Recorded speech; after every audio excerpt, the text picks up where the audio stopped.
Përshëndetje nga unë Ervina Kaso, docente në Institutin Kulinar në Ranzi. Sot ndodhemi te kuzhina e familjes dhe për ju do gatuaj një recet shumë të shijshme, krokante dhe ideale për këto ditë vjeshte. Atëherë, sot do gatuajmë crumble krokant modhe me erza çaj latte.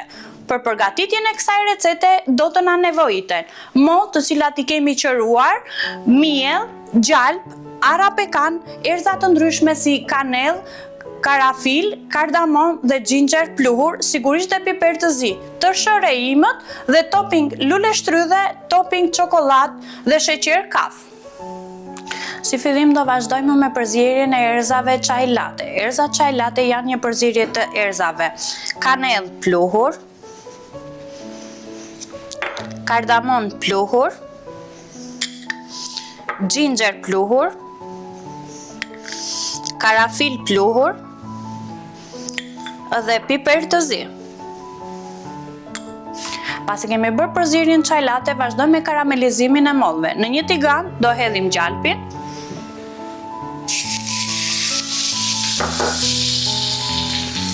sheqerin kaf,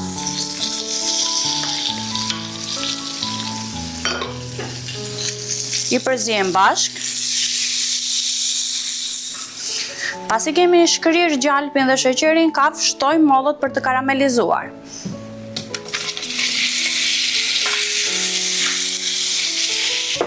Shtojmë edhe pak nga erza çaj latte. Dhe i lëm derisa të karamelizohen. Pasi kemi karamelizuar mollët, i vendosim në një tepsi.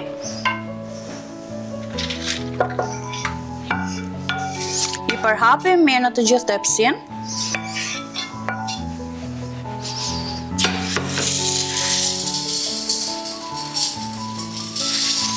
Dhe më pas do fillojmë me përgatitjen e presës krokante nga sipër, të crumble-it krokant. Vazhdojmë me përgatitjen e crumble-it krokant. Në një tas kemi hedhur miell, hedhim tërshërën e imët,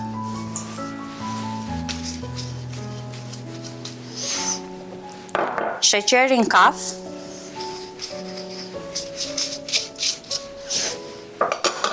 gjalpi i cili është i ftohtë, pak nga erzat çaj latte dhe e përzijem derisa të bëhet një masë homogjene.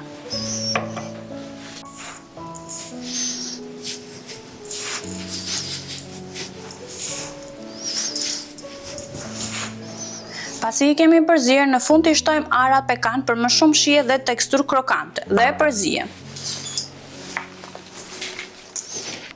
Pasi crumble-i është gati, do e përhapim mbi mollët e karamelizuar në të gjithë hapësirën e mollëve për të krijuar një shtresë krokante.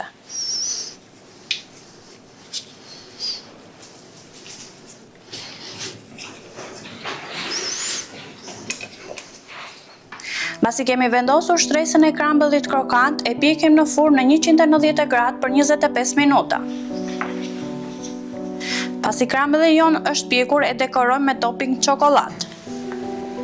Ju mund të përdorni edhe topping tjetër sipas dëshirave tuaja.